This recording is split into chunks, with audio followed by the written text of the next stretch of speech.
রান্নার ঘর থেকে রেস্টুরেন্ট থেকে হোটেল থেকে গেস্ট হাউস থেকে অটো থেকে হোম ডেলিভারি বা নানা রকম ব্যাপার আছে কমার্শিয়াল, এবং ICDS, mid day meal, hospital, হস্টেলগুলো, এছাড়াও কিছু এমার্জেন্সি সার্ভিস আছে, এবং প্রত্যেকটা পরিবার ডোমেস্টিকেট, যেটা হচ্ছে সামাজিক, আমাদের যেগুলো গৃহস্থ, সাধারণ গৃহস্থ, তাদের ব্যাপারে এই ক্রাইসিসটা তৈরি হওয়ার জন্য আমরা প্রথম আজকে এই মিটিংটা করলাম, কারণ পরিস্থিতিটা তৈরি হয়েছে পরশুদিন থেকে। এটা ঠিক যে একটা প্যানিক তৈরি হয়েছে, সেজন্য মানুষ ভাবছেন আমার একটা গ্যাস আছে, যদি ফুরিয়ে যায় তাহলে আমাকে একটা পেটে 25 দিন লাগবে। এটা কিন্তু চিন্তার বিষয়। তো এটা নিয়ে আমরা অয়েল ডিজেলের প্রবলেমটা এখনো হয়নি, এখন প্রবলেমটা হচ্ছে গ্যাসে। আর অটো যারা সিএনজি গ্যাস, এটা খুব অল্প লোক চালায় সিএনজি গ্যাস, সবার জন্য নয়। যারা পেট্রোল বা অয়েল দিয়ে চালায়, ডিজেল দিয়ে চালায়, তাদের জন্য কিছু নয়। এটা আমরা জানলাম কারণ আমার সাথে chief secretary, DG, ADG, home secretary থেকে শুরু করে all the department, related department, এবং ইন্ডিয়ান অয়েল কর্পোরেশন থেকে শুরু করে, ভারত গ্যাস থেকে শুরু করে, ইন্ডিয়ান গ্যাস কোম্পানি থেকে শুরু করে, ভারত গ্যাস থেকে শুরু করে, যতগুলো আছে সিএনজি থেকে শুরু করে, আমরা সবাইকে গিয়েছিলাম স্টক টেকিং করবার জন্য। আমরা সিদ্ধান্ত নিয়েছি আমরাও একটা এসওপি তৈরি করব মানুষকে জানানোর জন্য ডেলি, এবং ওরাও তৈরি করবে আমাদের সাথে সহযোগিতা করার জন্য। আমরা যেটা রিকোয়েস্ট করেছি যে আপনারা দয়া করে এখানকার যে গ্যাসটা এখানে তৈরি হয় সেটা এই ক্রাইসিসের বাইরে পাঠাবেন না, কারণ বাইরের লোক তো আমাদের দেবে না। আমাদের এখানে যে রিফাইনারি আছে সেখান থেকে যেন বাইরে না যায়। এখন কোনো হলদিয়াতে আছে, আপনারা জানেন, কল্যাণীতে আছে, দুর্গাপুরে আছে, আবার স্বাভাবিক হয়ে গেলে অবস্থা তখন পাঠাবো। আমি তো নিজেদের ঘরটাকে সামলাতে হবে। আমরা রিকোয়েস্ট করেছি মিড ডে মিলে যেন প্রবলেম না হয়, হেলথে যেন হসপিটালে প্রবলেম না হয়, হস্টেলগুলোতে যেন প্রবলেম না হয়, ডোমেস্টিক ফ্যামিলি, সাধারণ গৃহস্থ পরিবার, তাদের যেন প্রবলেম না হয়। ইভেন আমরা রেস্টুরেন্ট থেকে শুরু করে কমার্শিয়াল যারা করে, যারা হোম ডেলিভারি করে, তাদের কথাও আলোচনা করছি। আলোচনা থেকে এটুকু বেরিয়ে এসছে যে মিড ডে মিলের কোনো অসুবিধে হবে না, আইসিডিএস সেন্টারের কোনো অসুবিধে হবে না। ওনারা যেটা বলেছেন, মানে আমাদের সাথে আলোচনা পরিপ্রেক্ষিতে ডোমেস্টিকদের যেটা আমরা বলেছি, হেলথেরও কোনো অসুবিধা হবে না। আমরা হেলথ ক্যান্টিনগুলোর কথা বলেছি, মানে ডাক্তাররা, নার্সরা খাওয়া দাওয়া করে, বা বাইরে অনেক পেশেন্ট পার্টি আছে, সেটাও বলেছি। টুরিস্ট সেন্টার থেকে শুরু করে ছোট ছোট রেস্টুরেন্ট, হকার থেকে, আমরা সবার মতোই বলেছি। কিন্তু যেটুকু আমরা দেখতে পাচ্ছি, আমরা একটা রিকোয়েস্ট করলাম যে 25 দিন লাগবে একটা গ্যাস পেতে, এটা আপনারা কেন বললেন? এতে তো মানুষ আরো প্যানিকি হয়ে গেল। ওনারা বললেন হ্যাঁ, আমরা আগে আমাদের 2 লক্ষ টাকা মানে ডিমান্ড ছিল, এই প্যানিকটা ছড়িয়ে যাওয়ার পরে 6 লক্ষ ডিমান্ড আমাদের কাছে এসেছিল। আমাদের সার্ভারটাই নষ্ট হয়ে গেছে। আমি বলো আপনারা তো ফোন ধরছেন না, যে গ্যাস চাই, মানুষের কাছে কমপ্লেন দিতে পারছি। তখন ওরা স্বীকার করলেন ওদের সার্ভারটাই খারাপ হয়ে গেছে। তো আমরা জানি না। আমরা বললাম তাহলে 7,500 টাকা আপনারা রেজিস্টার করুন।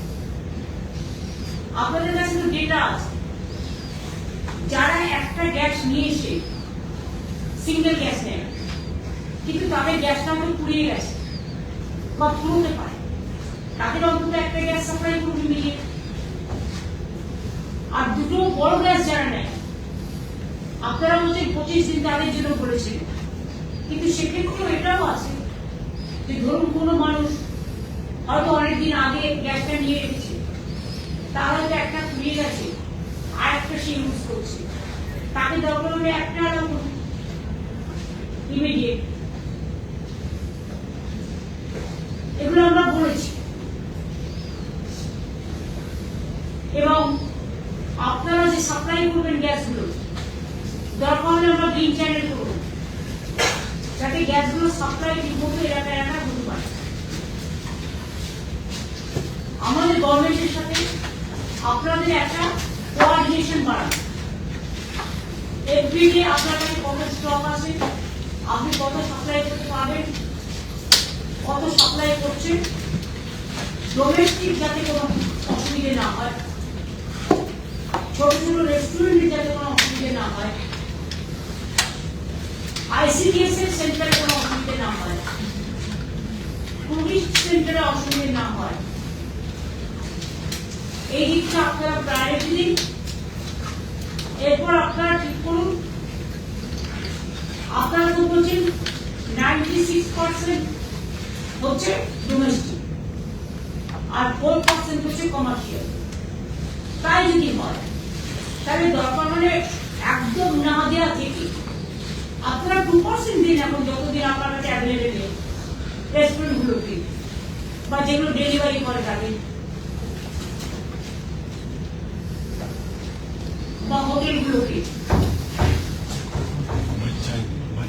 তাহলে ওরাও একটু কম কম খরচা করবে, ম্যানেজ করে দেবে। আমরাও চেষ্টা করবো যতটা পারি সেভ করতে পারি, এটা আমাদের নিজস্বতার প্রয়োজন। এই পরিস্থিতি গ্যাস সাপ্লাইটা যখন ইম্পোর্ট করে ইন্ডিয়া, আমাদের নিজস্ব থাকা আছে কিন্তু ইম্পোর্ট করতে হবে অনেক, সেলফ সাফিসিয়েন্ট নয়, এটা ওদের থেকে আমি জানলাম সবার থেকে। সুতরাং তারা যতদিন তারা যদি পাঠায় বেটার, না পাঠালে যতদিন পাঠাতে না পারছে একটা রেশনিং চাকরি করুন।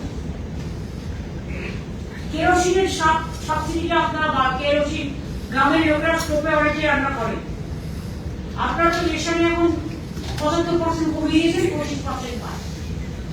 কেরোসিনটা আপনারা অ্যাভেলেবেল করবেন গ্রামগঞ্জে যারা স্টোভে রান্না করতে চাইবে, যারা গ্যাস পাচ্ছে না বা গ্যাস নেই, ওটা বাজারে অ্যাভেলেবেল করবে আর রেশনে 50% করে যেটা সাবসিডি দেওয়া হয়।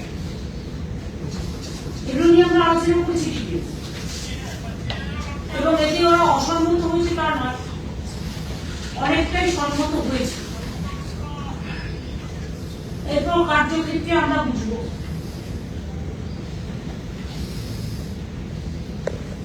আমরা যদি একটু সেভ করি, ডিজেল পেট্রোল কিন্তু এই সমস্যাটা হয়নি, কারণ পেট্রোল তো ভারত কিনছে। আর সিএনজি গ্যাস সব অটোওয়ালার কিন্তু এখন পরিস্থিতি হয়নি, কারণ তারা কিন্তু ডিজেলের পেট্রোলে চলে। অয়েলের প্রবলেমটা কিন্তু এখনো হয়নি এবং এখনো যা মজুদ আছে তাতে আশা করি একটু বেশ কিছুদিন চলে যাবে, তার মধ্যে এসেও যাবে। কিন্তু প্রবলেম যেটা হচ্ছে সেটা হচ্ছে সিএনজি গ্যাস। সেখানে সিএনজি গ্যাস যারা সাপ্লাই করে তাদের আমরা ডেকেছিলাম, ডেকে বলেছি আপনারা সিএনজি গ্যাসটাকে সাপ্লাই করুন, যাতে এই যে অটোওয়ালারা ভাড়া বাড়িয়ে দিয়েছে 5 টাকা করে, ন্যাচারালি ওরাই বা কি করে পাচ্ছে না, ওরা যাতে পেতে পারে তার ব্যবস্থা করবে, সেটা ওদের কাছে বলা হয়েছে। এবং এর জন্য আপনার স্টেট গভর্নমেন্টের কাছ থেকে যে কোঅপারেশন চাই, আমরা কোঅপারেশন করব যাতে শান্তিপূর্ণভাবে মানুষ সবটা পেতে পারে। ক্রাইসিসে কোভিডে যেমন আমরা কাজ করেছিলাম, এমার্জেন্সি সিচুয়েশন মনে করে এখানে জোর জবরদস্তি না করে আমরা তাদের সাথে একটা কোঅর্ডিনেশন করে ওরাও একটা এসওপি করবে, আমরাও করব। আমরা একটা ড্যাশবোর্ড তৈরি করব, ওরাও রেগুলারলি ওদের যে স্টক টেকিং আছে সেটা আমাদের জানাবে, আমরাও আমাদেরকে জানাবো মানুষের কি কম। তাছাড়াও যেটা মানুষ বুক করতে পারছে না বিকজ অফ সার্ভার প্রবলেম, আমরা বলছি দরকার আপনার 3-4 ঘুরে দিন না, যখন আপনাদের ডিমান্ডটা বাড়ছে বিকজ পিপুলার প্যানিক, সেগুলো ডিমান্ডটা বাড়ছে, আপনি যখন সাপ্লাই চেনটা বন্ধ করবেন না তখন কিন্তু প্যানিকি ভাবটা অনেকটা কাটবে। আর আমাদের থেকে মানুষ অনেক বুদ্ধিমান, যে হয়তো 5টা রান্না করতো সে কিন্তু কমিয়ে দিয়ে 2টো রান্না করতো, কারণ তাকে দেখতে হবে আমি যদি আগামী দিন আমি যে গ্যাসটা পাবো সেই গ্যাসটা কাজে লাগবে।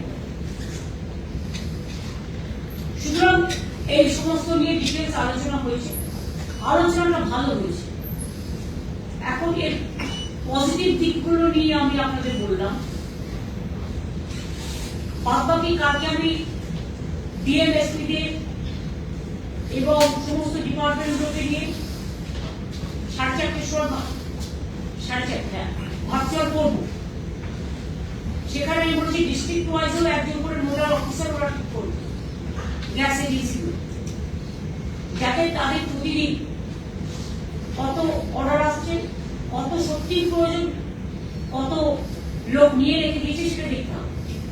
যদি বেশি কারোর কাছে রাখা থাকে, যদি ব্ল্যাকমেইলিং বা অডিট করার চেষ্টা করেন, সেখানে এখন আমার কি হয় জানেন, দলে কারণে শত্রু আমি বলবো সেটা পুলিশকে আমি নজর রাখতে দিয়েছি। যদি সত্যি সত্যি কোনো অপরাধ হয়ে থাকে, ব্ল্যাকমেইলিং নিয়েও করে থাকে, তাহলে সেটা কিন্তু গভর্নমেন্ট তুলে এবং তুলে নিয়ে মানুষকে দেবে, এটা আমরা অ্যালাউ করবো না। আমরা আবেদন করছি, সব মানুষ শরীর করে না, সব মানুষ ব্ল্যাকমেইলিংও করে না, কারণ মানুষ যখন বিপদে পড়ে, আমি কোভিডের সময় দেখেছি সবাই কিন্তু সাহায্য করছে। সুতরাং এই সময় আমি মনে করি যে আমাদের সবাই সাহায্য করবে। তবে আমার দুশ্চিন্তা এই কারণে, যখন আমাদের আলু কম থাকে বা আমি ধরুন একটা চিন্তা করে রেখে কখন আমার নতুন আলু উঠবে, তার 3 মাস তার 2 মাস আগে পর্যন্ত আমি স্টোরে রেখে, যাতে মানুষ ন্যায্য মূল্যে পায়। আমরা কাল থেকে আলু প্রকিউরমেন্ট শুরু করেছি, ধান প্রকিউরমেন্ট আমরা করি, যেটা আমরা চাষিদের থেকে কিনে আমরা রেশাই প্রায় 54 মেট্রিক টন আমরা ধান প্রক্রিয়া করি, তারপরে সেটাকে চাল করি, আমরা কিন্তু রেশাই করি। কাজে সেইভাবে ওদেরও আমরা বলেছি যে দরকারও আপনারাও কিছু কিছু ক্ষেত্রে, বিশেষ করে রেস্টুরেন্ট বা অন্যান্য ছোট ছোট দোকানদার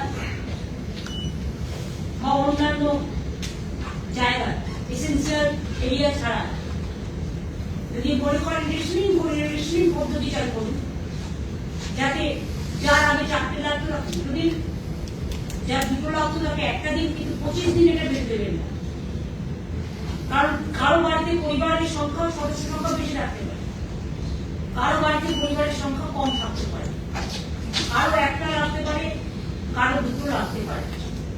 আপনাদের এটা দেখে নিতে হবে যে আমি শুনছিলাম যে অনেকে ফোন করছে কিন্তু আপনারা কানেকশন কেটে দিচ্ছেন, তখন ওনারা বললেন যে আমাদের সার্ভারটা খারাপ হয়ে গেছে। তা আমরা বললাম সার্ভারটা তাহলে আপনারা রেস্টোর করুন ইমিডিয়েট। ওনারা আমাদের কাছে একটা রিকোয়েস্ট করলেন যে আপনারা প্লিজ একটা মেসেজ দিন মানুষকে যে প্যানিকই না হয়। আমরা আমাদের সাধ্যমতো চেষ্টা করি। আমিও বললাম সেই জন্যই আমাকে দেখতে হবে আমার ভাড়ারে কদিন আছে, সেইভাবে যাতে মিনিমাম মানুষের যেটা সাপোর্ট, তার 2টো রান্না করে খাওয়া, তার বাচ্চাটাকে স্কুলে খাওয়া তৈরি করে দেওয়া, লাক্সুরিয়াস নয় বাট ডোমেস্টিক পারপাসে যেটুকু প্রয়োজন ততটুকু তারা যেন পায়, সেটা আপনাদের দেখা কথা। এসব নিয়ে আলোচনা করেছে, আলোচনা পজিটিভ হয়েছে বলে আমি মনে করি। তারপর তো এসবকে আমরা কাল তৈরি করবো, আমাদের ওদেরও একটা এসবকে আমরা তৈরি করতে দিচ্ছি। আর কালকে মিটিংয়ে ডিস্ট্রিক্ট ওয়াইজ ওদের ছিলেন নোডাল অফিসার, আমাদের এখানকার নোডাল অফিসার করা হয়েছে ইন্ডাস্ট্রি সেক্রেটারি বন্দনাকে, এবং সিএসও যেটাকে মনিটরিং করবে with the health department, education department, transport department, tourism department, police, সবাইকে নিয়ে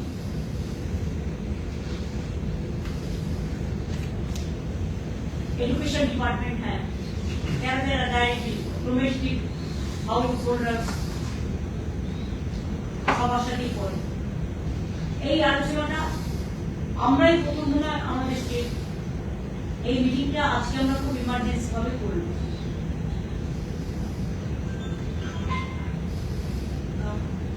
ম্যাডাম হচ্ছে যে এরকম একটা যুদ্ধটা আজ থেকে শুরু হয়নি বা হঠাৎ করে গতকাল অনেকদিন আগে থেকে যুদ্ধটা শুরু হয়েছে, তো এরকম একটা পরিস্থিতি তৈরি হতে পারে, সেটা কি বোঝবার দায়টা কার ছিল? সেখানে কি তাদের ব্যর্থতা রয়েছে একটা সব থেকে বড়, যে তারা বুঝতেই পারলো না যে সিচুয়েশন এই দিকে যাচ্ছে?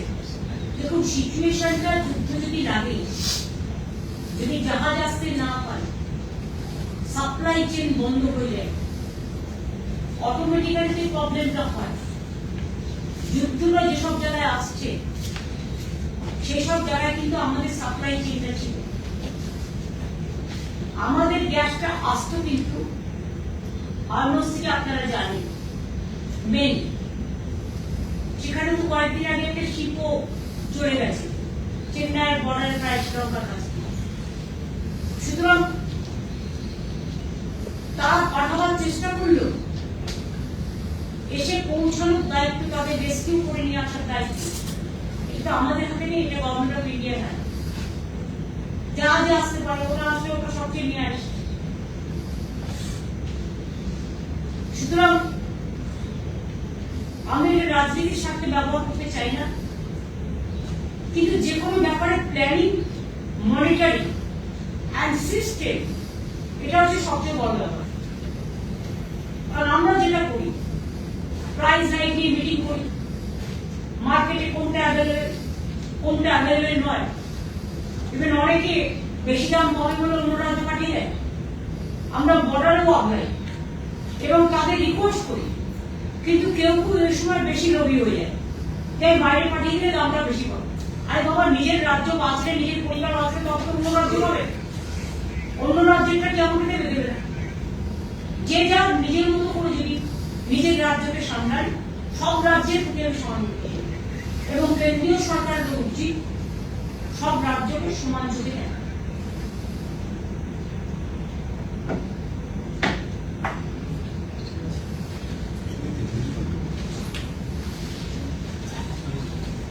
मैडम, जो क्राइसिस हो रही है जो मार्केट में, उसमें क्या कहेंगे जो गैस को?